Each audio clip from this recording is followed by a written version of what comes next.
ሰው የሚከፋፈልበት ቦታ፣ ሰው የሚሸናሸንበት ቦታ፣ ሰው የሚለፋበት የሚደክምበት የኔ የሚልበት የሚታወቅበት እያንዳንዱ ነገር ሁሉ የናንተ አይደለም ማለት እግዚአብሔር የፍጥረት ባለቤት ነው። ፍጥረት ሊክድ አይችልም። ፍጥረት በባለቤትነት ላይ ሌላ ባለቤት ሊጨምር አይችልም። that's why ከርስ በምድሪቷ ላይ የሚበዛበት የባለቤትነት ለውጥ ስላለ የባለቤትነት ቅያሬ ስላለ እግዚአብሔር መንፈስ ግልጽ የሆነ ጥሪ እያደረገ ነው።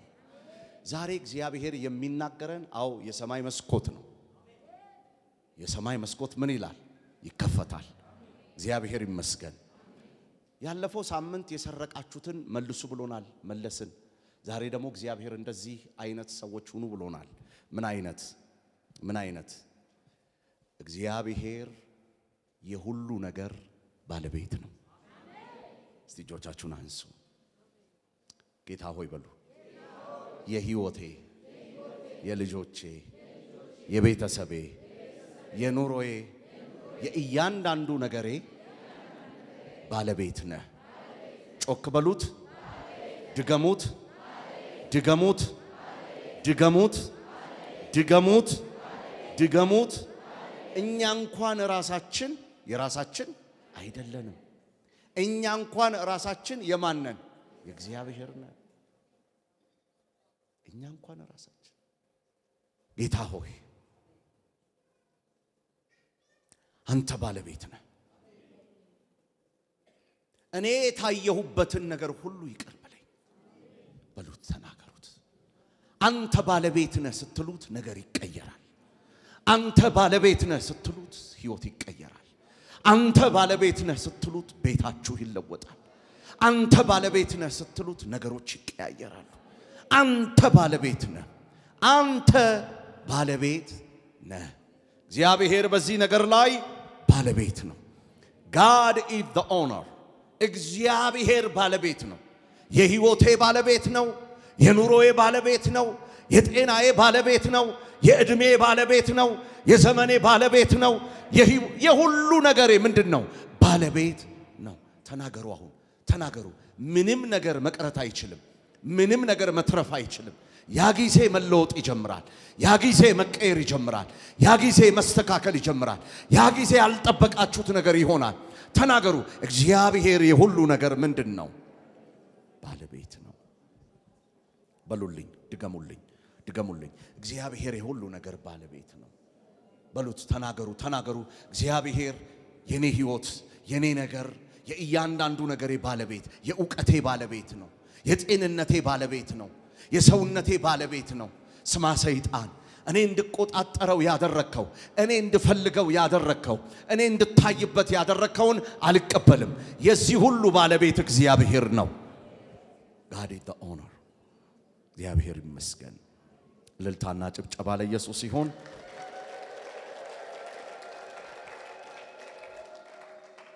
በደንብ እልልታና ጭብጨባ።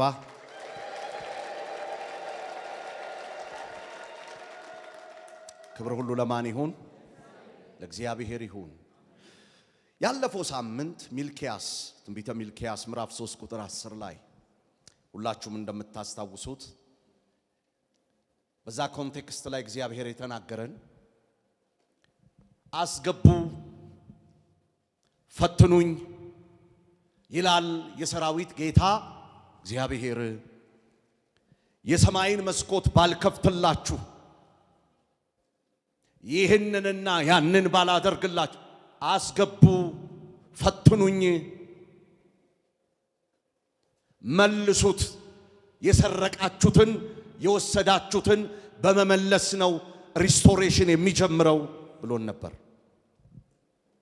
እግዚአብሔርን መስረቅ የሚል እንድምታ ነበረው። እግዚአብሔርን መቀማት፣ እግዚአብሔር በሰጠው ላይ አለቃ መሆን የሚል ነበረ። በጊዜያችን፣ በገንዘባችን፣ በእውቀታችን፣ በአስተሳሰባችን፣ በአመለካከታችን። የግሪኩ ቃል ክሊፕቶ የሚለውን መውሰድ፣ የራስ ያልሆነን ነገር መቀማት፣ መደበቅ፣ መሰወር የሚል ሐሳብ ይዞ ነበር። ስለዚህ እግዚአብሔር የራስ ያልሆነ ነገር ተወስዷል፣ ተቀምጧል። ይሄን ካልመለሳችሁ የወሰዳችሁትን ካልመለሳችሁ የሰማይ መስኮት እንደማይከፈት ተናግሮን ነበረ። አንደኛ ቆሮንቶስ ምዕራፍ 10 ቁጥር 26 አስታውሱ ከሆነ መልሱ የምልበት ዋና መንገድ ሰማይና ሞላዋ ምድር የማን ነች? የእግዚአብሔር ነች። የመጀመሪያው እግዚአብሔር ይናገር የነበረው ራይት የላችሁም፣ ቀን እንኳን ቢሆን ጌታ ቢፈቅድ በሕይወት ብንኖር፣ ገንዘብ ቢሆን እግዚአብሔር ካልሰጠ እንደማይሆን እያንዳንዱን ነገር ተናግሮ ሰው ባለቤት አይደለም፣ ሰው መጋቢ ነው፣ መልሱ ብሎን ነበር። መልሱ ነበር የተባልነው። እንዴት እንመልስ? በምን አይነት ፖዚሽን እንመልስ? ኢኮኖሞስ እንደ የገበሬ ቅጥረኛን ሐሳብ ይይዛል። ገበሬ ይቀጥራል። የቀጠረው ረዳት ገበሬ መሬቱን ሲያለማ፣ መሬቱን ሲያርስ፣ ሲዘራ፣ ሲበቅል፣ እያንዳንዱን ነገር ሲያደርግ ለራሱ እንዳልሆነ ያውቃል። ተቆጣጣሪ እንዳለው ያውቃል።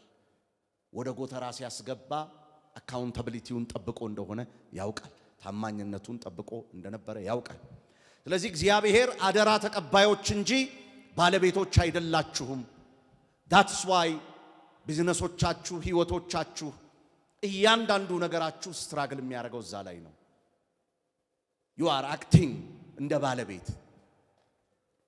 ሲነጋ የወደድከውን ለማድረግ እድል የተሰጠህ የሚመስልህ ባለቤት የሆንክባቸው በጣም ብዙ ነገሮች አሉ ነው ያለን የነበረውና ያንን ስርቆሽ መለስን።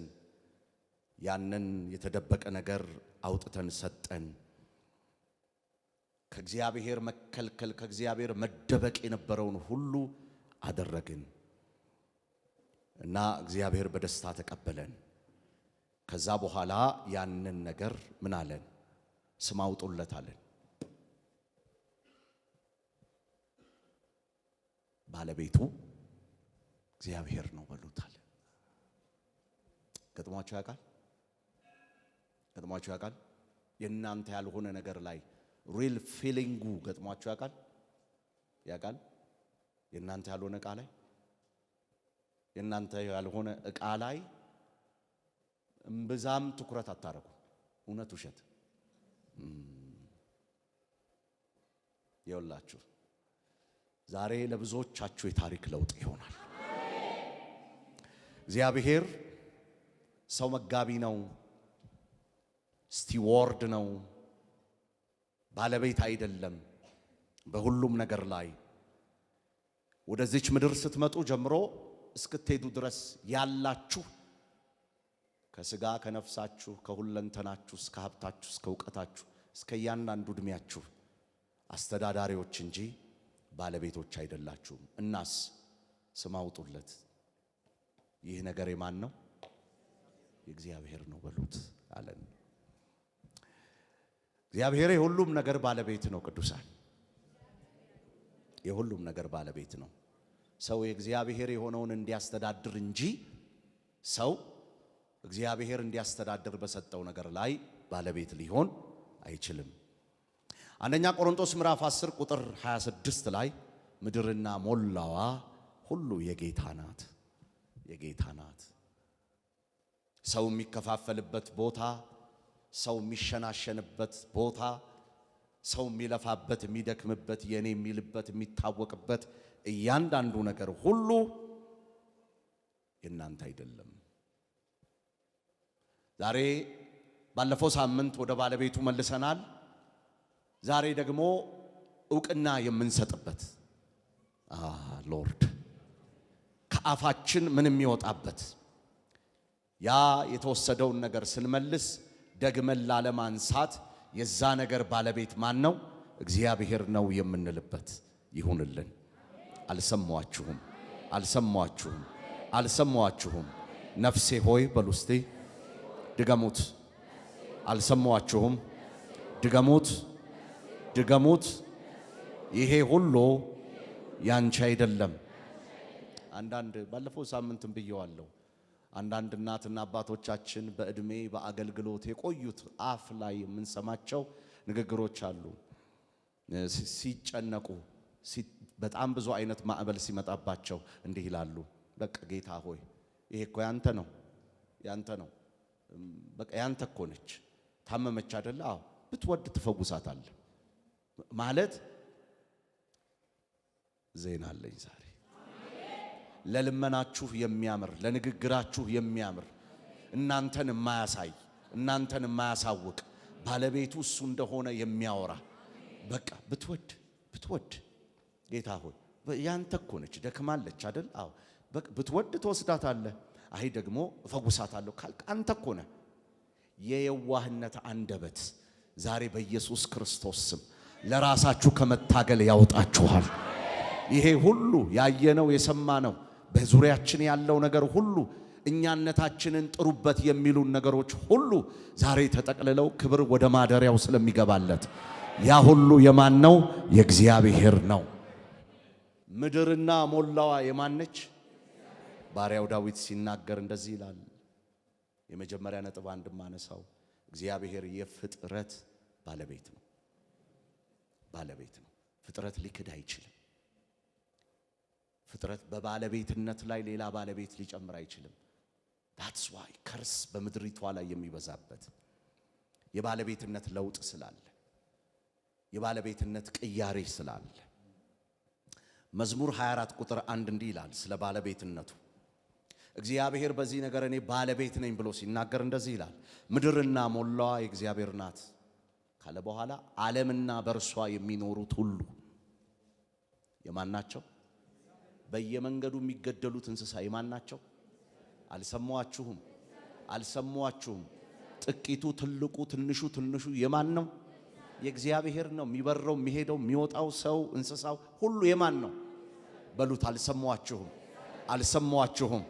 ዘዳግም ምዕራፍ 10 ቁጥር 14 ላይ እንደዚህ ይላል፣ እነሆ እግዚአብሔር አምላክ የሚናገረው ይሄ ነው፣ ሰማይና ምድር በእርሷ ያሉት ሁሉ የማን ናቸው? የእግዚአብሔር ናቸው። እግዚአብሔር ባለቤትነቱን መልሱ ሲል ባለፈው ሳምንት ሲናገረን በዓላማ ነው። ዛሬም እግዚአብሔር የሚናገረን ለምንድን ነው? ባሉን ነገሮች ላይ የእግዚአብሔርን ሁሉ ባለቤትነት የምንናገረው ኦሪጂናል አይደንቲቲው ከሱ የመጣ ስለሆነ እጆቻችሁን አንሱ። እግዚአብሔር ሆይ በሉ። እለምንሃለሁ ባለቤትነትህን መመለስ ይሁንልኝ። ኢዮብ ምዕራፍ 41 ቁጥር 11 ላይ እንደዚህ ይላል፣ ከሰማይ በታች ያለው ሁሉ የእኔ ነው። ታነብልኝ ፓስተር? ኢዮብ ምዕራፍ 41 ቁጥር 11 ነክቶት በሰላም የሚሄድ ማን ነው? ከሰማይ በታች ማንም የለም። ሐጌ ምዕራፍ 2 ላይ ሂድልኝ ፓስተር እስራኤል።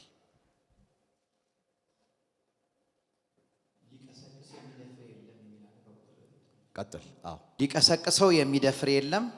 ማን ፊቱ ሊቆም ይችላል? ነክቶት በሰላም የሚሄድ ማን ነው? ከሰማይ በታች ማንም የለም።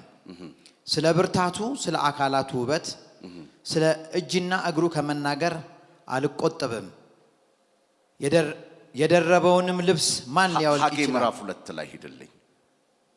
ሐጌ ምዕራፍ 2 ኢዮብን በኋላ እንመለሳለን።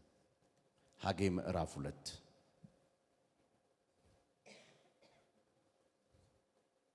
ምዕራፍ 2 ቁጥር 8 ከቁጥር 6 ጀምረህ አንብብልኝ። ሁሉን የሚገዛ እግዚአብሔር ጽባዖት እንዲህ ይላል፣ በቅርብ ጊዜ እንደገና ሰማያትና ምድርን ባህሩንና የብሱን አንድ ጊዜ አናውጣለሁ። ሕዝቦችን ሁሉ አናውጣለሁ። የሕዝቦች ሀብት ሁሉ ወደዚህ ይመጣል። ይህንንም ቤት በክብር ሞላዋለሁ ይላል ሁሉን የሚገዛ እግዚአብሔር። ብሩ የኔ ነው፣ ወርቁም የእኔ ነው ይላል ሁሉን የሚገዛ እግዚአብሔር ጸባዖት። ብሩ የማን ነው? ድገሙት። እሺ መዝሙር 50 ላይ ሂድልኝ። መዝሙር 50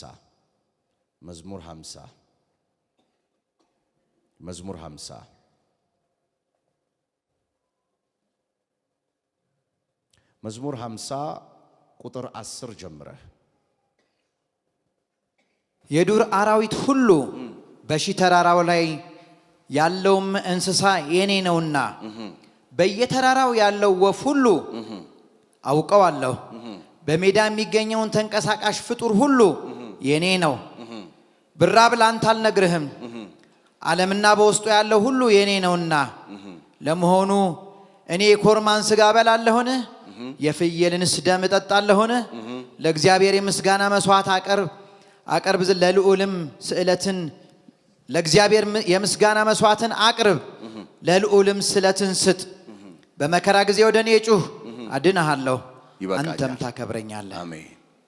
የዱር አራዊቶች፣ እንስሳቶች፣ ተፈጥሮዎች ሁሉ የማን ናቸው? እኔ አውቃቸዋለሁ ይላል። እግዚአብሔር የፍጥረት ሁሉ ባለቤት ነው።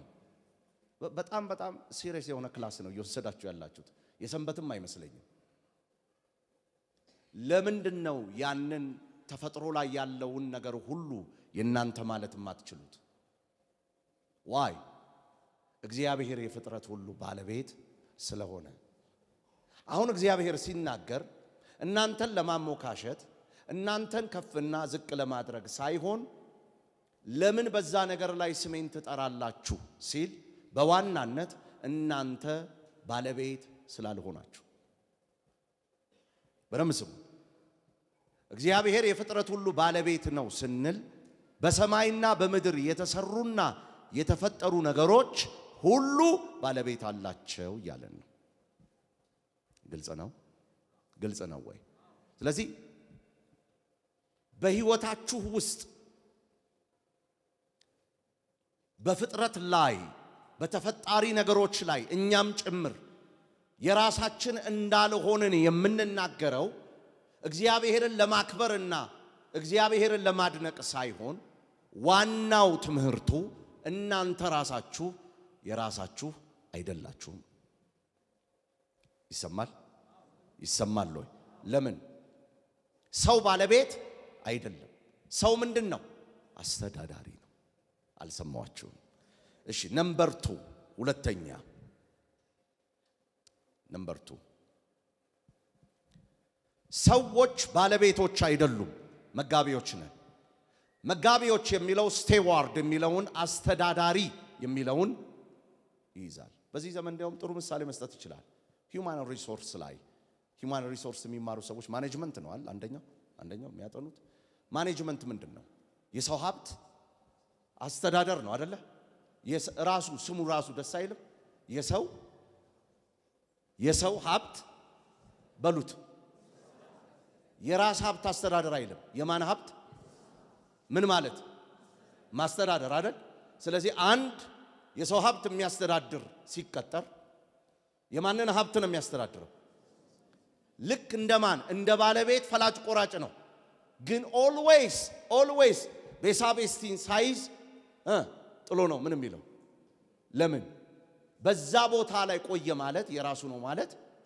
ከሁላችሁም በበለጠ ብርን ባንክ ቤት ያሉት ሰራተኞች ይቆጥሩታል። መቁጠር ግን ወደ ኪስ አይደለም። መቁጠር ግን መውሰድ አይደለም። ባለቤት አለው። ስለዚህ ቆጥረው ሲጨርሱ ኬሚካላቸውን አድርገው እጆቻቸውን ታጥበው ብሯን ጥለው ካዝናው ውስጥ ወዴት? አልሰማችሁ? እንበልና የባንክ ሰራተኛው ዕዳ ቢኖርበት፣ እንበልና የባንክ ሰራተኛው ችግር ቢኖርበት የዛን ሁሉ ህዝብ ገንዘብ ስለቆጠረ መክፈል ይችላል? ለምን? የማን አይደለም? መልሱልኝ።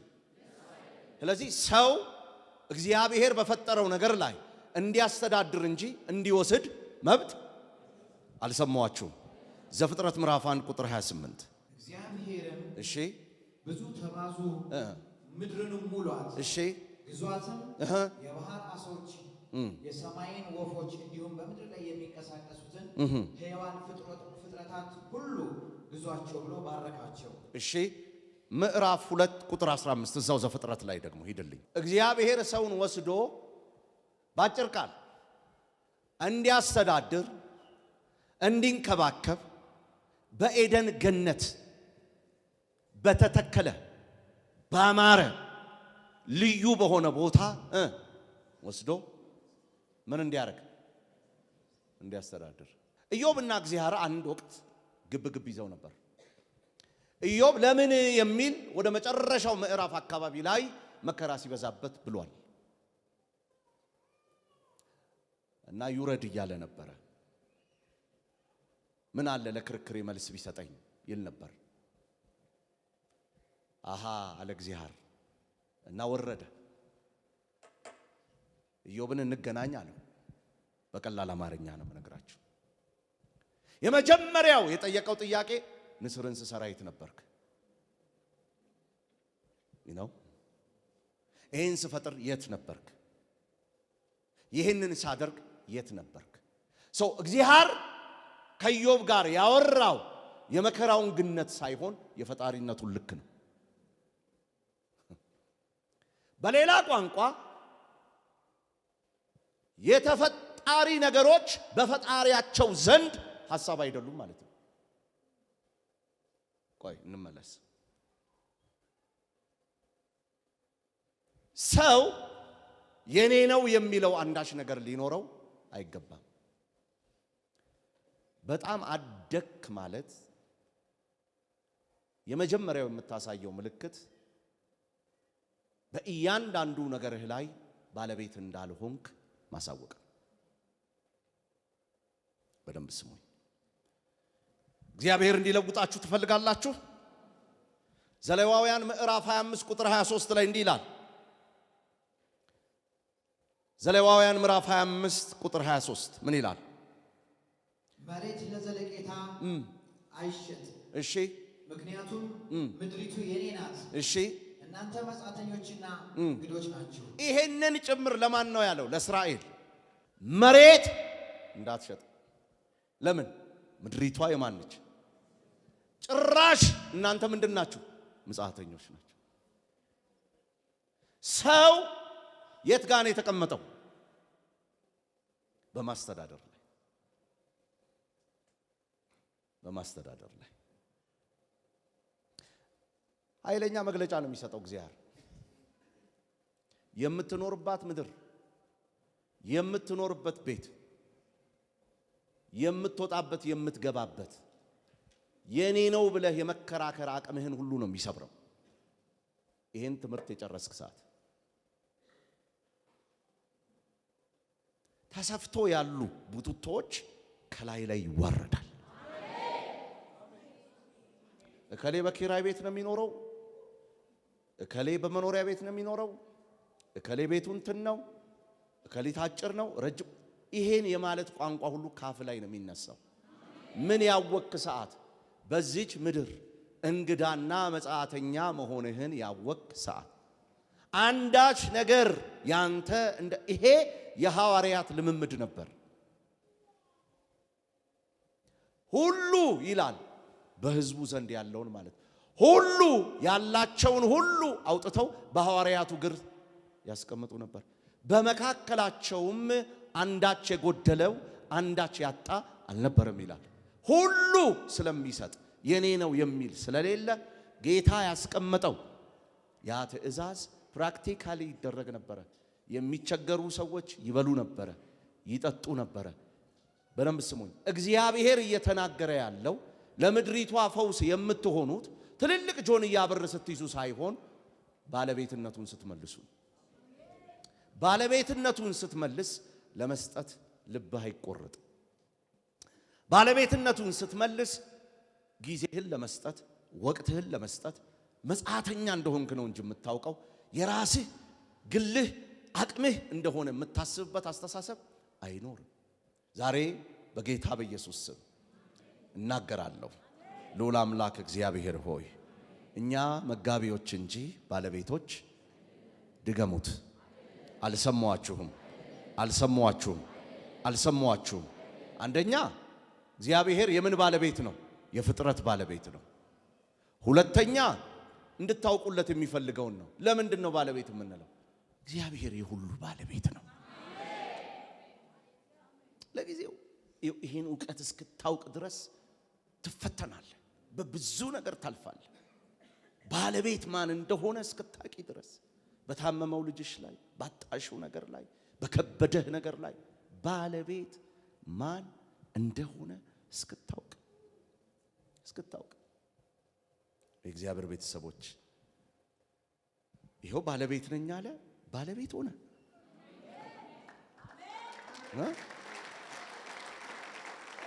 ወገኖቼ መጋቢዎች፣ አስተዳዳሪዎች እንጂ ባለቤቶች አይደለንም። የሚያሳፍራችሁ ነገር ዛሬ ያፍራል። እግዚአብሔር ባለቤት ነው። ምስቅልቅል ባለባችሁ ነገር አሳምሮ ማብቀል የሚችል ባለቤቱ ነው። ለማን ነው ዛሬ የምናገረው? እናንተ እንግዶች ምጽአተኞች ናቸዋል። ማሰብ ቢያስፈልግ ማስበው ነው። መጨነቅ ቢያስፈልግ የምጨነቀው ነው። እናንተ ምኖች ናችሁ? ምጽአተኞች። ሶስተኛ ነጥብ ያለን ሁሉ የእግዚአብሔር ነው። ያለን ሁሉ ምንድን ነው? የእግዚአብሔር ነው። ወደ እግዚአብሔር ቤተሰቦች አንደኛ ዜና ምዕራፍ 29 ከቁጥር 11 ጀምሮ ፓስተር እስራኤል አቤቱ በሰማይና በምድር ያለው ሁሉ ያንተ ነውና ታላቅነትና ኃይል ክብርም ድልም ግርማም ላንተ ነው። አቤቱ መንግስት ያንተ ነው፣ አንተም በሁሉ ላይ ከፍ ከፍ ያልህ ራስ ነህ። ታላላቅ የእግዚአብሔር ሰዎች እግዚአብሔርን በምን አይነት መንገድ አደነቁት? ያንተ ነው።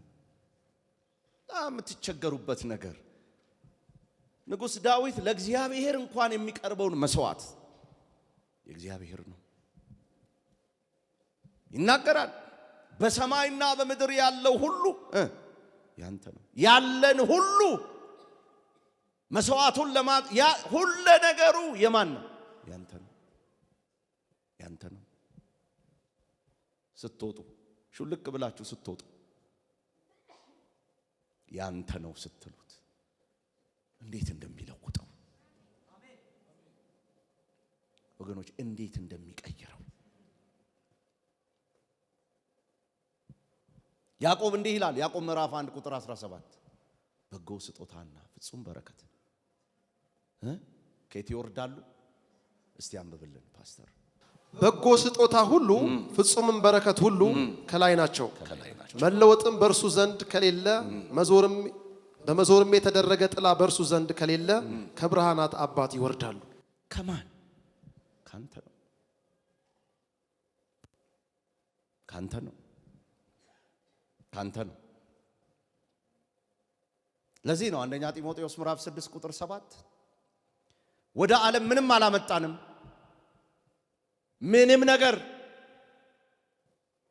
ምንም ነገር አላመጣንም። ይሄ የምትለፉበት፣ የምትደክሙበት፣ የምትጨነቁበት ባለቤት አለው። የናንተ አይደለም። ያለን ሁሉ የማን ነው? እግዚአብሔር ነው።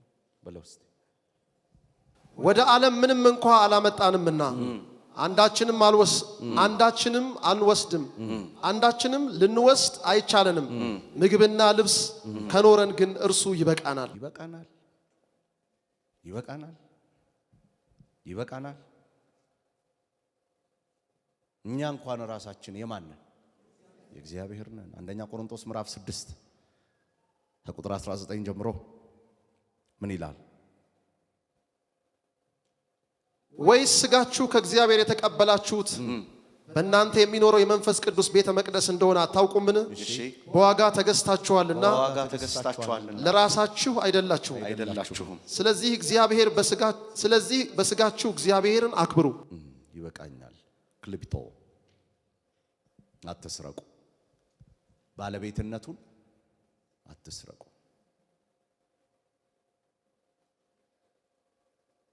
አትስረቁ። የባለቤትነት ጉዳይ ኢትስ ቬሪ ኢምፖርታንት። በዚህ ሴኩላር ዓለም ያለ ባለቤትነት ምንም ነገር አይሸጥም። በደምብ ስሙኝ። ሁሉም ቦታ ቡና አለ፣ ሁሉም ቦታ ምግብ አለ። ሁሉም ግን ምግባቸውንም ሆነ የሚሸጡትን የሚያቀርቡትን ነገር የሚገልጡት በስማቸው ነው። ንግድና ቱሪዝም ቢሮ ሂዱ። ምንም ነገር መስራት ትችላላችሁ፣ ስም ሳታውጡ ግን መስራት አትችሉ። እውነት ውሸት አልሰማዋችሁ? እና የንግድና ኢንዱስትሪ ቢሮ ካልተሳሳትኩኝ ብራንዲንግ እና ስምን ይከታተላል አይደል? ለምሳሌ ፓስተር ቶማስ የሚል ምግብ ቤት ቢኖር ምንድነው የምትፈልጊው ብትባይ ፓስተር ቶማስ ብትይ አይሆንም ነው የሚልሽ፣ ተይዟል ነው የሚልሽ። ባለቤትነት ኢትስ ቬሪ ኢምፖርታንት። ባለቤትነት የሌለበት ቦታ ላይ የሚጫወተውም የሚደረገውም የሚሰራውም በሌላው አካል ነው። ሰው እግዚአብሔር እንዲህ ያላችሁ በእያንዳንዱ ነገራችሁ ላይ እኔ እግዚአብሔር ባለቤት እንደሆንኩ ተናገሩ። ያ ጊዜ አረም መነቀል ይጀምራል። ያ ጊዜ መስተካከል ይጀምራል። ያ ጊዜ የህይወት ለውጥ ይጀምራል። ክብር ሁሉ ለማን ይሁን? አልሰማዋችሁም? አልሰማዋችሁም? አልሰማዋችሁም? ድገሙና በሉልኝ እስቲ። ሰው እግዚአብሔርን ይሰርቃልን ይላል ሚልክያስ ምዕራፍ 3 ቁጥር 8። እግዚአብሔር የሚያሳየው የማይሰረቅ ነገር የሚሰርቅ ህዝብ አለ። ሰው እግዚአብሔርን ይሰርቃል። ሁሉን ማየት የሚችለውን አምላክ ይሰርቃል። የማይተኛ የማያንቀላፋውን እግዚአብሔርን መስረቅ ይችላል። ሰው እግዚአብሔርን ይሰርቃል። የባለቤትነት ሽሚያው ይህን ያክል የተወጠረ ነው። እግዚአብሔር እንዲባርካችሁ ትፈልጋላችሁ? ስሙን አትስረቁት፣ መልሱ ስሙን። ባለቤት ነህ በሉት። ያ ጊዜ የልጆቻችሁ እድገት አንብሊቨብል ይሆናል። ያ ጊዜ የቤታችሁ ማንነት ይለወጣል። ያ ጊዜ በእጃችሁ ላይ ያለው ጥቂቱ ነገር እንዴት እንደሚበዛ ታዩታላችሁ። ኦ ሎርድ! አንድ ትሬንድ አለ በኢትዮጵያ ውስጥም በሌላም አካባቢ። አንድን ነገር በራስ ስም ከመጥራት ይልቅ ቢብሊካል ማድረግ የነገሩን እድገትና የነገሩን መስፋት ይወስናል ይላሉ። አሎ እውነት ውሸት? አልሰማው። ማደግ የፈለገ ሰው መለወጥ የፈለገ ሰው ስሙን ማን አልከው ሲባል ሮ ይለዋል። ልጆቻችሁ ላይ it's not about name it claim it እያወራው ያለውት ምንድን ነው? በውስጠ ታዋቂነት ሳታውቁት እንኳን መንፈስ ቅዱስ ያቀበላችሁ አንድን ነገር በዘራችሁና በባለቤታችሁ በራሳችሁ ስም ከመጥራት ይልቅ የመጽሐፍ ቅዱስን ሐሳብ በዛ ነገር ላይ ማኖር ምን ያክል ፍሩትፉል እንደሚያደርገው ይነውት። ዋይ ካላችሁ ይሄን ስታረጉት የኖራችሁ ነው። ሮሆቦት ምግብ ቤት ስትሉ በእርግጠኝነት ምን ማለት እንደፈለጋችሁ እግዚአብሔር ያውቃል። ዜና አለኝ፣ ዜና አለኝ፣ ዜና አለኝ። የባለቤትነት ለውጥ ይደረጋል። አልሰማዋችሁም? አልሰማዋችሁም? መጽሐፍ ቅዱስ በጣም በሚገርም መልኩ በእንደዚህ አይነት ሐሳብ ተቀምጧል። ልጅ ወለደች፣ ወንድ ልጅም ወለደች ይልና ምሳሌ በጭንቅ የወለደችው ከሆነ የጭንቅ የወለደችበትን ሪፕሬዘንት ለማድረግ ስም ታውጣለታለች። እውነት ውሸት? አጥንተ ብርቱ ይሆናል ብላ ካለች ይሳኮር ትለዋለች። አልሰማዋችሁ? ዳን ስትል ለምን እንዳለችው መጽሐፍ ቅዱስ ይናገራል። እስራኤል ሲባል ለምን ማለት ስም ባለቤትነትን ምን ይላል? ይወክላል። ስለዚህ እግዚአብሔር ተሰርቅ ያለው ያለውን ያለፈው ሳምንት ምን መልሱልኝ አለ። ዛሬ በዛ ነገር ላይ መልሳችሁ ላትወስዱ እኔን አውጁበታል፣ ስሜን ጥሩበታል። የዚህ ሁሉ ባለቤት ማን ነው? እግዚአብሔር። እግዚአብሔር ባለቤቱ እንደሆነ የተናገርክበት ስፍራ ትርምስምስ ቢልህ አትጨነቅ። ለምን? ባለቤቱ ያውቃል። እግዚአብሔር ባለቤቱ እንደሆነ የተናገርሽበት ጤና ፍርክስክስ ቢል አትጠበቢ፣ አትጨነቂ። ለምን? ባለቤቱ ስለዛ ያውቃል። አሁን ችግሩ ይሄ ነው። ሲቸግረን ነው ባለቤት ነህ የምንለው። እግዚአብሔር ግን እያለ ያለው ይሄንን ነው። ባለቤት አድርጉኝ እያለ ነው። እጆቻችሁን ወደ ላይ አንሱ። በጌታ በኢየሱስ ስም በሉ። ድገሙት፣ ድገሙት፣ ድገሙት፣ ድገሙት። የሁሉም ነገር ባለቤት አንተ ነህ። ስርቆቴን ዛሬም በይፋ ንስሐ ገባለሁ። ምክንያቱም የእግዚአብሔርን ባለቤትነት ስለካድኩኝ፣ ታማኝ ስላልነበርኩኝ። ጌታ ሆይ ዛሬ ለምንሃለሁ፣ ምድርና በውስጧ ያለው ሁሉ እኔም ጭምር ያንተ ነኝ። አልሰማዋችሁም? አልሰማዋችሁም? ድገሙት አሁንም፣ ድገሙት አሁንም። እኔ ራሴ እንኳን አልሰማዋችሁም፣ አልሰማዋችሁም። የራሴ አይደለሁም፣ የራሴ አይደለሁም። ንብረቴ፣ ገንዘቤ፣ ሕይወቴ፣ ችሎታዬ እኔ ባለቤት አይደለሁም። ቤተሰቤ፣ ትምህርቴ ባለቤት አይደለሁም። የምጨነቅለት የለኝም፣ የማስብለት የለኝም፣ የምጨነቅበት የለኝም። ባለቤት ነው ጌታዬ፣ ባለቤት ነው ጠባቂ፣ ባለቤት ነው በሕይወቴ ላይ፣ ባለቤት ነው በኑሮዬ ላይ፣ ባለቤት ነው በዋጋ ተገዝታችኋል፣ የራሳችሁ አይደላችሁም። መለወጥ ትፈልጋላችሁ?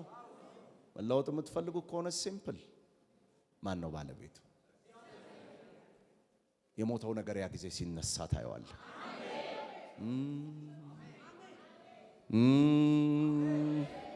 አልሰማዋችሁም?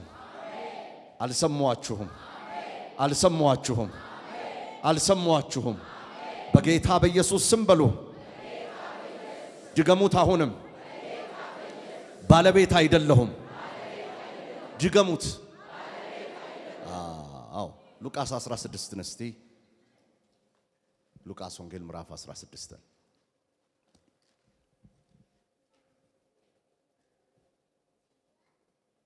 ሉቃስ ወንጌል ምዕራፍ 16 ከቁጥር 1 ጀምረህ እስቲ አንብብልኝ። ደግሞም ለደቀ መዛሙርቱ እንዲህ አለ። መጋቢ የነበረው አንድ ባለጠጋ ሰው ነበረ። በእርሱም ዘንድ ይህ ሰው ያለህን ይበትናል ብለው ከሰሱት። ይህ ሰው ያለህን ይበትናል ብለው ከሰሱት። እሺ። ጠርቶም ይህ የምሰማብህ ምንድን ነው?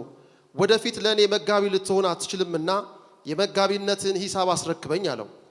መጋቢውም በልቡ ጌታዬ መጋቢነትን ከኔ ይወስዳልና ምን ላደርግ?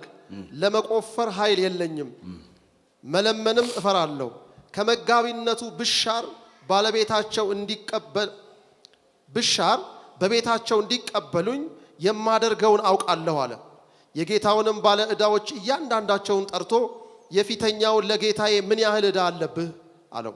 እርሱም 100 ማድጋ ዘይት አለ። ደብዳቤህን እንካ፣ ፈጥነህም ተቀምጠህ 50 ብለህ ጻፍ አለው። በኋላም ሌላውን አንተስ ዕዳህ ስንት ዕዳ አለብህ አለው። እርሱም 100 ጫን ስንዴ አለ። ደብዳቤህን እንካ 80 ብለህ ጻፍ አለው። ጌታውም አመፀኛው መጋቢ በልባምነት ስላደረገ አመሰግነው። የዚህ ዓለም ልጆች ለትውልዳቸው ከብርሃን ልጆች ይልቅ ልባሞች ናቸውና እኔም እላለሁ የአመፃ ገንዘብ ሲያልቅ በዘላለም ቤቶች እንዲቀበሏችሁ በእርሱ ወዳጆች ለራሳችሁ አድርጉ። ከሁሉ የሚያንስ የታመነ በብዙ ደግሞ የታመነ ነው። ከሁሉ የሚያንስ የሚያምፅ በብዙ ደግሞ አመፀኛ ነው። መጋቢነት ፍርድ አለው። ክፍሉ የሚያስረዳው ይሄንን ነው። ወረድ እስክትሉ ድረስ የተሰጣችሁ ነገር ፍርድ አለው። ያደረገው ይሄ ነው። እንደሚወሰድበት ባወቀ ሰዓት ከጌታው ዘንድ በታማኝነት የተሰጠውን ንብረት ሁሉ የሌላ ባለቤት አደረገው። this is simple example።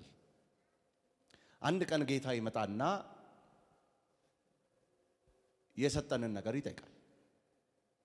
እኛ ባለቤት የሆንበትን ጊዜያችንን፣ ዕውቀታችንን፣ ገንዘባችንን፣ ቤታችንን፣ ኑሯችንን ሲምፕል በሆነ መንገድ የሰጠውን ከምን አደረስከው? ምክንያቱም የሰጠው የሚለው ቃል ባለቤት ስለሆነ ምን አረከው ይላል። ውድ እግዚአብሔር ቤተሰቦች ዛሬ ለእናንተ የምናገረው ይሄ ነው። በደንብ ነው የምናገረው። እግዚአብሔርን ከመበደል ሕይወት ይጠብቀን። አልሰማዋችሁም? አንደኛ ቆሮንቶስ ምዕራፍ 4 ቁጥር 2 በመጋቢዎች ዘንድ የሚጠበቅ አንድ ኳሊቲ አለ። ስፔሻሊ ኢኮኖሞስ የሚለውን የግሪክን ቃል የሚፈታ አስተዳዳሪና አደራ ተቀባይነት። አደራ ተቀባይነት እና እስቲ አንብበው ምን ይላል? አንደኛ ቆሮንቶስ ምዕራፍ 4 ቁጥር 2 እንደዚህም ሲሆን በመጋቢዎች ዘንድ የታመነ ሆኖ መገኘት ይፈልጋል ይገባል። የታመነ መጋቢ የሚለው ኢኮኖሞስ አደራ የተቀበለ ሰው ኦልዌይስ ምን መሆን አለበት? የታመነ መሆን መቻል አለበት። ትንሽ ኤክስፕሌን እናርገው። የንግድና ኢንዱስትሪ ቢሮ የኢትዮጵያ ሕዝብ ተሰብስቦ አደራ አልሰጠው። ይገባቸዋል? ቦሌ አራብሳም እንደገናም ደግሞ መገናኛም እንደገናም ቦሌ ያለው ወይም ሌላ ቦታ ያለው መርካቶ ያለውም ነጋዴ ስሜን ታስጠብቅልኛለህ ወይ ብሎ አይከራከርም። አደራ አለበት። ከመንግስት አንዱ የተሰጠው ቢሮ ነው። በኢትዮጵያ ውስጥ ያሉ ነጋዴዎች የስም መመሳሰል እንዳይኖር፣ የብራንዲንግ እና የንግድ መጭበርበር እንዳይኖር ፕሮቴክት አርግ ተብሏል። ስለዚህ ክፍለ ከተማ ምንም ነገር ቢሆን ላይሰንስ ከማውጣት በፊት በመጀመሪያ የያዝከውን ስም እንድታጸድቅ ወዴት ይልካል? ወደ ንግድና ኢንዱስትሪ ቢሮ ይልካል። ራይት? ትክክለኛ አይደል? እዛ ትገባለህ። ኮምፒውተር ያለበት ክፍል አለ። ቁጭ ብለህ ስም ትሰጣለህ። የሰጣሃቸውን ስሞች ሁሉ ዝም ብለው አንተም ከማጽደቅ በፊት ይነገርሃል። ይሄን አትችልም ይላል። ለምን? ተይዟል፣ ባለቤት አለ። የታመነ ሆኖ መገኘት ይገባዋል። ንግድና ኢንዱስትሪ ቢሮ። ለምን? የህዝቡ መመሳሰል እንዳይኖር፣ የህዝቡን የብራንድ ኔም ምን እንዳይመሳሰል። እኛ ሀገር ነው ስታርባክስ የሚለውን የቡና ኮፊ ድርጅት ስታርዳክስ ብሎ የሚሰራው ዲን በመለወጡ ገንዘብ። ይሄ ማታለል ነው። ይገባል? ሌላው ሀገር አይሰራም እንደዚህ አይነት። ምን ማለት ፈልጌ ነው? የባለቤትነት ማታለያ ያለው እኛ ጋር እዚህ እና ደግሞ ህንድ እናም ቻይና። አዲዳስ የሚለው ላይ ዲዳስ የሚል ያለው ለምን? አዲዳስ ካለ ባለቤቱ ምን ይላል? በሉት እንጂ ይከሰሳል። ስለዚህ እንዳይከሰስ ከፊት ያለውን ምን ያደርጉታል? ያስወግዱታል። የህንድ ብራንድ ሆኖ ይመጣል ማለት ነው። ባለቤትነት ኢትስ ቬሪ ኢምፖርታንት። ሰው በዚች ምድር ላይ አደራ ተሰጥቶት አደራ ተረካቢ ሆኖ ኢኮኖሞስ ተቀብሎ ሲኖር አንዱ ሊያስጠብቀውና ሊይዘው የሚገባው ነገር ይሄ ነው። የታመነ ሆኖ መገኘት። የታመነ ሆኖ መገኘት አገልግሎት ብቻ አይደለም። የታመነ ሆኖ መገኘት የባለቤቱን ስም ማስጠበቅ። አሜን ነው ወይ? እንደ ንግድና ኢንዱስትሪ ቢሮ አባላቶች ሊሆኑ ይገባሉ። በምን? እያንዳንዱን ነገር ጠላት እኔ ነኝ እኮ ሲል፣ ስጋችን እኔ እኮ ነኝ ሲል፣ ችሎታችን፣ የተማርንበት ዕውቀታችን እኔም ከዚች ትንሽ ባለቤትነት አለኝ ብለው ተከፋፍለው ትራፊውን ለጌታ ሊሰጡ ሲሉ ነው። አንተም አይደለህም፣ ባለቤቱ የሰራዊቱ ጌታ እግዚአብሔር። ያንን የማስጠበቅ ህይወት ሊኖር ይገባል። ለምን? እንደ ሉቃስ 2 አገላለጽ ዛሬ ጌታ አይኖቻችንን ይክፈት። አሜን ነው። እንደ ሉቃስ ምዕራፍ 16 ቁጥር 2 አገላለጥ ይመጣል። ጌታው ምን ይላል? አልሰማችሁም? ያስረከበው ሊረከብ ምን ይላል? ይመጣል። ሲመጣ ብዙ ስሞች ካሉበት፣ ብዙ ባለቤቶች ካሉበት ግርፋት ይጠብቀናል። የእግዚአብሔር ቤተሰቦች አንተ እንኳን እኔ እንኳን ራሳችን የማን አይደለንም? የራሳችን አይደለንም። ከዛሬ ትምህርት በኋላ ከዛሬ ጸሎት በኋላ ምን ይኖራል በቅዱሳን ዘንድ? ቀናቶችን እንኳን ደፍሮ መናገር አይቻልም። ጌታ ቢፈቅድ በህይወት ብንኖር። አንዳንድ ሰዎች አሉ፣ ይገርማችኋል፣ ጌታ የማይታይበት፣ ጌታ የማይፈለግበት፣ ጌታ የማይሰማበት ቦታ ላይ እንደ ጨው አስቀምጧቸው የሚገኘውን ነገር ሁሉ ለተመልካች ለማስተማር የተቀመጡ ሰዎች አሉ። እና በምን ይታወቅ ነበር አሉ? በቃ መተው እንኳን ሊያወሩት ሲፈልጉ እስቲ ግድ የለም እስቲ እግዚአብሔርን እንጠይቅ። የእግዚአብሔር ፈቃድ ባለቤቱ ማን ነው? እግዚአብሔር። እና ይህን ሰው ባህሪውን ይናገሩ ነበረ። ወደ እግዚአብሔር ቤተሰቦች እግዚአብሔር ከሚሰጣችሁ አንዱ ነገር ጊዜ ነው። ጊዜ ነው። በጣም ጥሩ ጊዜ ይሰጣችኋል። በዛ ጊዜ ግን እናንተ ታዋቂ ሆናችሁ ካለፋችሁ በጣም ከባድ ነው። እንደ ሉቃስ ወንጌል ምዕራፍ 16 ሲመጣ በጊዜያችሁ ላይ ማን በሰጣችሁ ጊዜ ላይ ማን ዛሬ ሰው ቤተ ክርስቲያን ለመምጣት ጊዜ የለውም። ዛሬ ሰው ሕይወቱን ለእግዚአብሔር አሳልፎ ገንዘቡማ የተለየ ነው። ገንዘቡማ 6 ካዝና ውስጥ ነው የሚቀመጠው። የገንዘቡን እኛም አናነሳም። ለምን? የእናንተ እንደሆነ አምነናል። ያሳያችሁንም ያንን ነው፣ ያወቅነውም ያንን ነው። ስለዚህ እሱንም አናስተምርም። በአደባባይም የምትከራከሩት ይህንን ነው። ገንዘቡ የኔ ነው ይሁን። አትሊስት ግን ቀናችሁ ይሄ ማን ነው? ይሄን ቀን ለልጆቼ፣ ይሄን ቀን ለቤተሰብ ጥሩ ባል ለመሆን ለሚስትህ ለልጆችህ የምትከፋፍለውን ሰዓት ትጠቀማለህ። ጥሩ የቤተሰብ አስተዳዳሪ ለመሆን ወቅቶችህን ሰዓቶችህን በአግባቡ ተጠቅመ ቤት ትገባለህ። እግዚአብሔር ይመስገን ስለሱ። ጥሩ ደሞዝተኛ ለመሆን 24 ሰዓት ወጥረህ ትሰራለህ። እግዚአብሔር ይመስገን ስለሱ። ጥሩስ አምላኪ ለመሆን ምንድን ነው ያረከው? እግዚአብሔር የሚጠይቀው ይሄንን። ስለዚህ ሰው እግዚአብሔር በሰጠው ነገር ላይ እግዚአብሔር ባስቀመጠው ነገር ላይ ባለቤት ነኝ እያለ ያለበት ዘመን ቢኖር ይሄ ነው። ስለዚህ እንደሚመጣ ይናገራል ጌታ። ይመጣል። ሲመጣ ይተሳሰባል። ሲተሳሰብ ይጠይቀሃል። ከወዴት አረከው? እግዚአብሔር ጊዜ ሰጥቶት ተኝቶ የሚውል ሰው አለ። እግዚአብሔር ጊዜ ሰጥቷት ስትንደፋደፍ የምትውል ሴት አለች። እና ይጠይቃል። እግዚአብሔር በሰጠው ጊዜ ደግሞ ክርፋትና ጥፋት ውስጥ የሚውል ሰው አለ። ስለዚህ የሰማይ አምላክ ይጠይቃል። የታበይንበት ሰው አናሳድርም አናስቀምጥም ያልንበት፣ ሰው አናበላም ያልንበት እሱ የሰጠን ማዕድ ለምን በሉት ብለን ስንጋደል የምንውልበት፣ ቤቱን በአንድ እግር የምናቆምበት፣ ለምን ገብተው አደሩ ብለን የምንቆጣበት፣ ማን የሰጠው ቤት፣ ማን የሰጠው ምግብ፣ ማን የከፈተው ጉሮሮ። ለዚህ ሰው ሁሉ ለግፈኝነቱና ለክፋቱ ይጠየቃል። ማ በመሰጠው ማ ባደረገልህ ነገር ላይ ነው ምን የምትለው። ስለዚህ እግዚአብሔር ምን ይጠይቃል? ባለቤትነት። ዛሬ በጌታ በኢየሱስ ስም ጸልያለሁ። ምንም ነገር ይሁን ምንም ነገር አግንነን እንናገራለን። ባለቤቱ ማን ነው በሉት። አልሰማችሁም? ጮክ ብላችሁ በሉት። እግዚአብሔር መሆኑን ስታውቁ አለቀ ብላችሁ አትጨነቁ። እግዚአብሔር አያልቅማ፣ አያልቅ። በረሃቡ ምድር ለነበረችው ሰራብታይቷ ሴት ኤልያስ እኮ ያላት ልኮኛል እኮ ነው።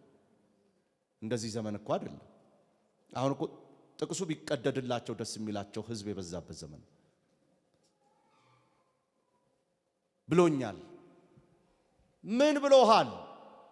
ሲምፕል። አንቺና ልጅሽ አትብሉ እኔን አብሉ ብሏል። እንዲህ አይነት መልእክተኛ አለ? አቤት አቤት አቤት! ዛሬማ ቢኖር ድንጋይ ትንሽ ነው እላዩ ላይ የምንጭንበት ብዛት። ዘመን ግን አይለወጥም። ተናጋሪው እግዚአብሔር አይለወጥም። ሁኔታ ሊለወጥ ይችላል፣ እግዚአብሔር ግን አይለወጥም። ምን አገባሽ? እቺ ከፊት ለፊትሽ ያለችዋን ዱቄትና ዘይቱን የሰጠሽ ማን ነው? ታዲያ በንብረቱ ላይ ነው የጠየቀሽ። that's not your property። አቤት ጤንነታችሁ እንዴት እንደሚመለስ እኔ የምፈራው ይሄ ነው። በሱ ንብረት ላይ እኔ የታየው ቀን በጣም ነው የምፈራው፣ በጣም ነው የምፈራው። በእውነት በጣም እግዚአብሔር ይጠብቀኝ። አሜን ነው። የሱ ንብረት አገልግሎት ብቻ አይደለም። አገልግሎት ማይክ መያዝ ብቻ አይደለም። ኢየሱስ ማለት ብቻ አይደለም። እኔ የምፈራው ይሄ ነው። እኔ የምፈራው ይሄን ነው። በቃ እግዚአብሔርም ያውቃል፣ ልቤን በደንብ ያውቃል። አንቺና ለኔ ስጪኝ። ኧረ እኔና ልጄ በልተን የምንሞትበት ነው። ከዚህ ሌላ የለንም። ነገርኩሽ፣ ይሄ አንቺ አይደለም። እሺ ኖርማላይዝድ እናድርገውና እንዴት ለሕፃኗ እንኳን አይራራም? እኔ ልጄ ለምትለው አቤት የገባችው ሰዓት። እግዚአብሔር እሷን የማስራብ ፕሮግራም አጀንዳ አለው እንዴ? የለውም። ንፉጎች እኮ ነን። ገንዘብ ብቻ እኮ አይደለም ንፉግነታችን። መች እንሰጠዋለን? እንደኛ እኮ በደለኛ የለም። ስናዛጋ ነው ወደ ጸሎት እንኳን የምንገባው። አይኖቻችንን በሶሻል ሚዲያዎች ወጥረን አድክመን አይኖቻችንን አቀላልተን አዛግተን አልቦን በብዙ መንጠራራት ሆነን ነው ትራሶቻችንን መሬት ላይ አድርገን የምንበረከከው ሁላችን። እንደኛ ደግሞ የሱ የሆነው ነገር ላይ የፈነጨ ሰው አለ? የለም። ጢቅ ኤፍሬም እንደ ኤፍሬም ደንደሱ የወጣበት ህዝብ ብንኖር እኛ ነን። በኩራት በመወጠር የታወቀን ትንሽ በረድ ማለት ይሁንልን። አሜን ነው። ወደ ቦታ መግባት ይሁን። በሐሳብ ብዛት የሰከርን እኛ ነን። በእውነት እኛ ነን። ኧረ አድርገሽ አምጪ አላት። ጥርግ አድርጎ በላ። ወገኖቼ የሚያዝበት አቅም አላችሁ ወይ? የሚያዝበት አቅም አላችሁ? እናንተን በንብርክክ ለምናችሁ ያገኛችሁትን ነገር ሰው እንዲነካባችሁ ትፈልጋላችሁ? ብዙዎቻችሁ እኮ የፈተናው አይነት እንጂ ሄዳችሁ 20 ላይ 30 ላይ 50 ላይ ቆማችሁ ብዙዎች አላችሁ። ምን ያደርግላችኋል? ምን ያደርግላችኋል? ባለቤቱ እናንተ የሆናችሁበት ነገር።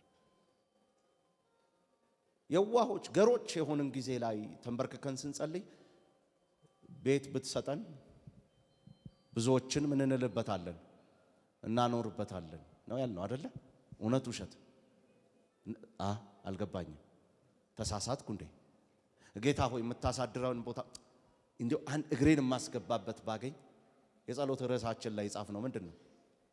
በቃ እንግዶች መጥተው ምንም ይሉበት ኮብራዎች አይደለን እንደኛ? እንግዳ ሲያርፍ እንወዳለን እንዴ? በግልምጫና በእንትን አይደል እንዴ? እንዴት ይሆናል? እንዴት ይሆናል? ግራህን ለመታቀኝህን ስጥ የሚለውን እኛው አይደለን እንዴ? ጥርስ አውላቂዎቹ እንተውለት። ባለቤት እሱ ከሆነ ሙሉ ለሙሉ እንተውለት። አሜን በሏ። አልሰማዋችሁም? በቃ ለአንድ ሳምንት ለአንድ ቀን አይደለም። ተናዳፊዎች እኮ ነን። ተናዳፊዎች በር መስኮት ጥርቅምቅም አድርገን አይደል እንዴ የምንበላው? አይደል እንዴ? ልፍ የሚል ካለ በቁጣ አይደል የምንገለጠው? ስስታሞች እንደኛ አለ? እኛ የፈጨ ላዩ ላይ ወጣንበት አይደል እንዴ ያለው? ሰው ባለቤትነቱን መልሱለት። አንዴ ቄስ በሊና ጌታ ሆይ እንዳጸልዩ አሉ። የዕለት እንጀራችን ማዕድ ላይ ሲደረግ ድሆችን አስብ፣ ለድሆች ስጥ ጌታ ሆይ ይሄ ማዕድ የተባረከ ይሁን። አቁሙ አሉ። እንዲህ አይነት ጸሎት እነዚህ አቁሙ። ግፈኞች እግዚአብሔርን ውረድና ስጥ ከምትሉት አንተ የምትበላውን አንስታ አትሰጥም? በቃ ሌትስ ቢ ሪያሊቲ። አሜን ነው ወይ? በቃ አንድ ኩሽና አለ፣ እግዚአብሔር ይመስገን ባለቤቱ እግዚአብሔር ነው ስትል እንግዳ ይልክልሃል። አያውቅም። ባሪያ አታረገው። እግርህን እሱ ላይ አጭንበት። ዛሬ እንደው ጌታ ልኮኝ ነው ወደ አንተ ጋር የመጣሁት ልረፍ። እነ ጋሽ ጻድቁ እኮ ኬንያ ድረስ ያሉትን ስነ መለኮት ትምህርት ቤቶች ሲማሩ እኮ ማን ያለው እዛ ተብሎ ክርስቲያን መሆኑ ብቻ ተጠይቆ እኮ ነው የሚላከው። ይሄ ዘመን እኮ ነው ተናዳፊ ዘመን የሆነው። እና እግዚአብሔር ይጠይቀናል፣ ባለቤትነቱን ምን እንበል እንመልስልን። ለመማር ሄዶ ለመማር ማጴንጤ አለ፣ የትኛው አካባቢ ጴንጤ አለ ተብሎ ተጠይቆ ለምነን በደብዳቤ አድርገን በዘይት ተለውሶ ቀርቦ በእግዚአብሔር ፊት ጌታ ቤት ይሰጥሻል ተብሎ ይሰጥሃል ተብሎ በእውነት ይሁንልን። አነሰስት አሜን ነው ወይ? በቃ ይበቃል። እግዚአብሔር ባለቤት የሆነበት ቦታ ይበቃል። ምንድነው ችግሩ? እግዚአብሔር ባለቤት የሆነበት እኔ ለአንተ ስሰጥ ሌላውን ደግሞ እግዚአብሔር ለሱ ስጥ ብሎ ያዘዋል። አሜን ነው ወይ? ምን አለ አንድ እንጀራ ብቻዬን ወጥሬ ከመበላ ጌታ ሆይ ፈቃድ ቢሆን የተራበ ወንድም ላክብል። ምን አለ ያ ወንድም ሲመጣ መኪናዬን ባልዘጋበት መስታወት በሬን ባልቆልፍበት። እግዚአብሔር ይህን ፈውስ በምድራችን ያለ ባለቤትነቱ ይመለስ። ስስታምነት ከህይወታችን ይውጣ። አሜን ትላላችሁ ወይ? አልሰማችሁም?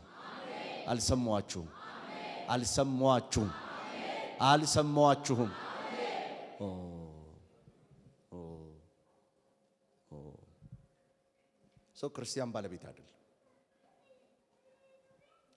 አይደለም። መጋቢ ነው። አስተዳዳሪ ነው። ለዚህ እግዚአብሔር ዛሬ ስም ጥሩ። አሁን ይሄ ለምሳሌ ይሄ ስፒከር አሁን ለምን ዝም ብለው አይሸጡትም? ኤፍቢቲ ይላል። በቃ የማን ነው ማለት ነው? ኤፍቢቲ ነው። ሲቪአር የሚባል ደግሞ ስፒከር አለ። ቲቪ ብንሄድ ደግሞ ሶኒ የሚባል አለ። ማንም ያለ ባለቤትነት ምን አይልም በሉት፣ አይሸጥም በሉ እስቲ። እግዚአብሔርም የፍጥረት የሁሉ ነገር የማግኘታችሁ የመባረካችሁ የእያንዳንዱ ነገር ባለቤት እኔ ነኝ። አሜን ነው ወይ? ባለቤት እኔ ከሆንኩኝ ያልቃል ብላችሁ አትስጉ።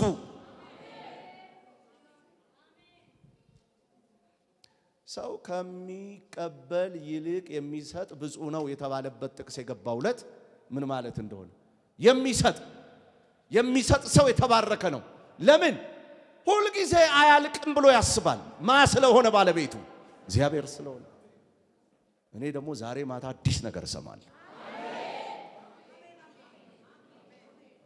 ነግሬያታለሁ ለወይዘሮ ብርሃን ስወጣ የተናገርኩታል። ዛሬ እግዚአብሔር ለኔ አዲስ ነገር ያደርጋል።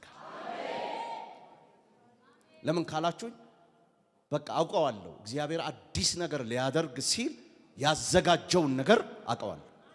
በጌታ በኢየሱስ ስም እናንተው ራሳችሁ ያዘገያችሁት ነገር ዛሬ ከናንተ ላይ ይነሳ። እግዚአብሔር ይወላችሁ ስሙኝ። እናንተ የተጠራችሁበትን ነገር ሁሉ ለናንተ ነው የሚተውላችሁ። that's why ጥበቃ የምታጡት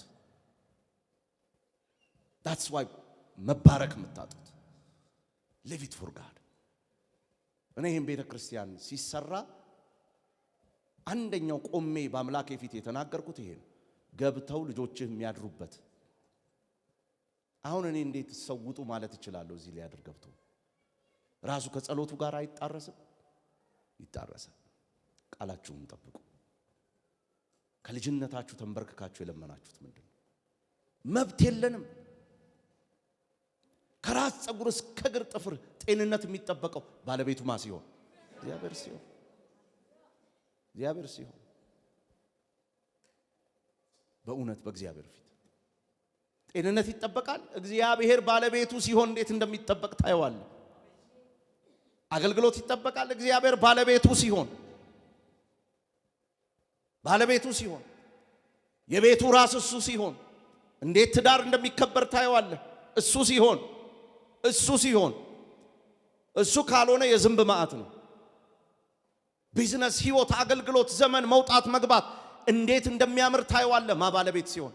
እግዚአብሔር ባለቤት ሲሆን ገንዘብህን ኪስ ላይ ያለው ገንዘብ እንዴት እንደሚብቃቃ ታየዋለህ። ማ ባለቤት ሲሆን? እግዚአብሔር ባለቤት ሲሆን። እስቲ እግዚአብሔርን ልጠይቅ፣ ይሄ ገንዘብ የእግዚአብሔር እኮ ነው። እስቲ ባለቤቱን ልጠይቅ ትላላችሁ? ገንዘባችን ላይ አለቃኛ፣ ብልቶቻችን ላይ አለቃኛ፣ ንብረታችን ላይ አለቃኛ፣ መኪናዎቻችን ላይ አለቃኛ፣ ፈላጭ ቆራጭኛ፣ ያለንበት ቦታ እኛ።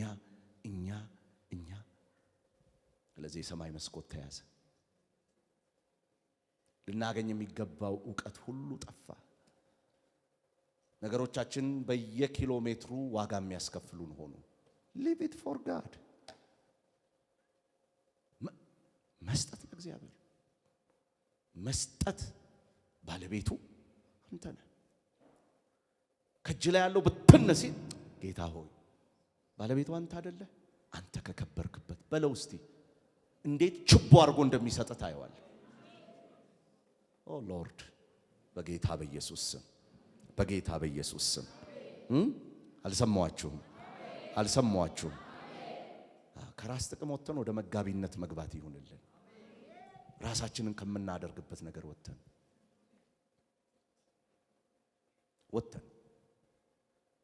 በዘመኗ ሁሉ አልተራበችም ያቺ ሰራብታይቷ ሴት። ለምን? ለእግዚአብሔር የሰጠ ሰው እንዴት ባለቤቱ እሱ ነው ያለ። በእውነቴን አም ኖት ፕሪች ፕሮስፐሪቲ ጎስፕል እየሰበኩ አይደለም። ባለቤትነቱን ስጡት ነው፣ እንስጠው። በረከታችሁን አታዘግዩ። አሜን ነው ወይ? በምንም ነገር ላይ አለቃ አይደላችሁም። አይደለንም። ምንም እውነት እኮ ነው፣ የለንበትም። ባለቤቱ ማን ነው? እግዚአብሔር ነው። ዛሬ ጸልያለሁ። ጌታ ሆይ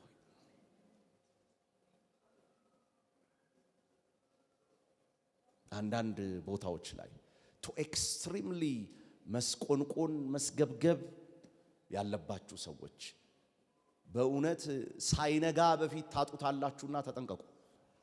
እማትችሉት ነገር መጥቶ ስለሚበት ነው። እግዚአብሔር ከንብረታችሁ ይልቅ እናንተን ማዳን ስለሚፈልግ ሊያስተምራችሁ ስለሚፈልግ ብዙ ነገር ከእጃችሁ ከመውጣቱ በፊት አይናችሁን የጣላችሁበትን ነገር ጣሉ። ባለቤቱ ማን እንደሆነ ተናገሩ። እናንተ አትጠብቁትም። የተሰጣችሁ እናንተ እንድትጠፉ አይደለም። ባለቤቱ ማን እንዲሆን ነው? እግዚአብሔር እንዲሆን። ዛሬ በእያንዳንዱ ነገራችን ላይ ባለቤት የሆነው እግዚአብሔር ይገለጥ። ትንሽ ነገር ሰጥቶናል፣ በዛ ላይ እሱ መሆኑን እናሳየው። አሜን ነው ወይ? አልሰማችሁም? ምድርና ሞላዋ የማነች? አልሰማችሁም? እግዚአብሔር ምንድነው? ባለቤት ነው። እግዚአብሔር ባለቤት ነው። በንብረቶቻችን ላይ ባለቤት ነው። ሁሉ የእግዚአብሔር ነው። ሰው ባለቤት አይደለም። ሰው መጋቢ ነው። መጋቢዎች በግልጽ እንዲያገለግሉ ተቀምጧል። በግልጽ በተሰጣቸው ነገር ላይ በታማኝነት አንደኛ ጴጥሮስ ምዕራፍ 4 ቁጥር 10 ያብራራል። አንደኛ ጴጥሮስ ምዕራፍ 4 ቁጥር 10 ፓስተር እኛ የእግዚአብሔርን ነገር መንከባከብ፣ እኛ የእግዚአብሔርን ነገር መጠበቅ እንጂ እኛ በእግዚአብሔር ነገር ላይ ባለቤት መሆን አንችልም። እሺ ቀጥልልኝ።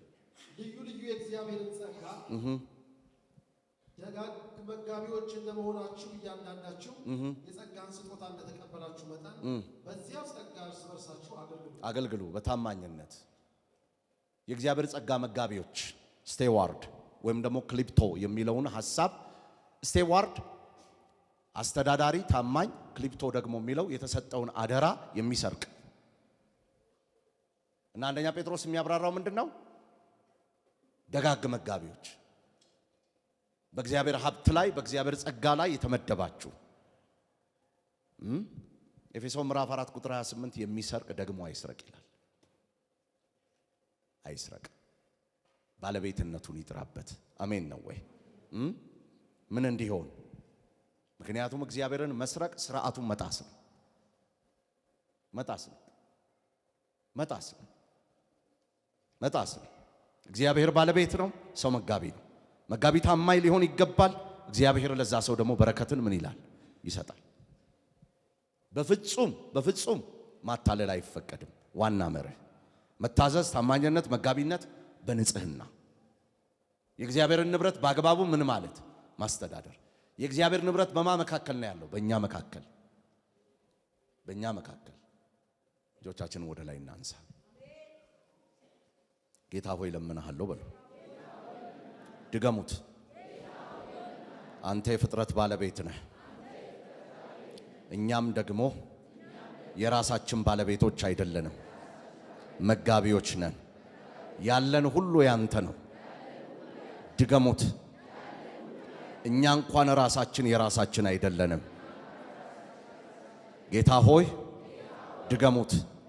አንተን ከሰረቅንበት፣ በድብቅ ከወሰድንበት፣ ከቀማንበት፣ ድገሙት፣ በሕገ ወጥ ከወሰድነው ዛሬ ይቅር በለን።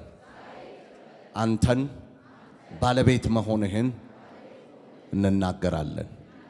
አሜን ነው ወይ? አሜን ነው ወይ? አልሰማችሁም?